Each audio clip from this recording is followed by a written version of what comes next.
গত বছর যে গরুটা দিছি জি এটা মাংস কম হইছে। আমার আত্মীয় স্বজন, আমার ফ্যামিলির লোকজন রে আমি মাংস ঠিক মতো দিতে পারি না, বুঝছস? জি জি আমার ফ্রিজেও কিন্তু আমি ঠিক মতো ভরতে পারি নাই।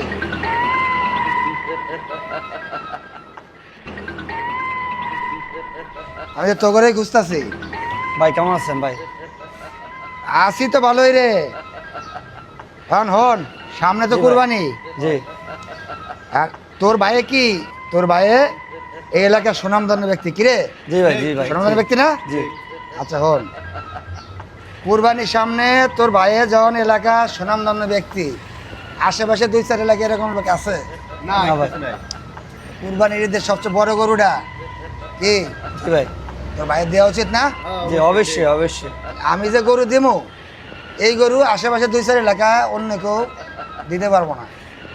সবার চাইতে আমার গরু কি বড় হতে হবে, অনেক বড়। অনেক বড় হইতে হইব, মাংস বেশি হইতে হইব। হ্যাঁ অবশ্যই। বুঝছস? বাজারের সবচেয়ে বড় গরুটাই আপনার জন্য নেওয়ামো, যে এটা সবচেয়ে বেশি মাংস হবে। হ্যাঁ, আর গত বছর যে গরুটা দিছি জি এটা মাংস কম হইছে। আমার আত্মীয় স্বজন, আমার ফ্যামিলির লোকজন রে আমি মাংস ঠিক মতো দিতে পারি না, বুঝছস? জি জি আমার ফ্রিজেও কিন্তু আমি ঠিক মতো ভরতে পারি নাই। এইবার এর লেগা সবচেয়ে বড় গরুটা, সবচেয়ে বেশি মাংস গরুটা আমার লাগবো, বুঝছস? ঠিক আছে বড় ভাই, এই ঠিক আছে। বিষয়টা মনে রাখবি। ওকে বন্ধু, বড় ভাই যেতকালে আত্মীয় স্বজনদের দিয়া মাংস ফ্রিজ লোড করতে পারে না, এবার এমন বাজারে সেরা গরুটা কিনুম ভাইয়ের আত্মীয় স্বজনদের দিয়া সারা বছরের লাগে আনলিমিট একদম যে ফ্রিজ ভরা থাকে, কি গো?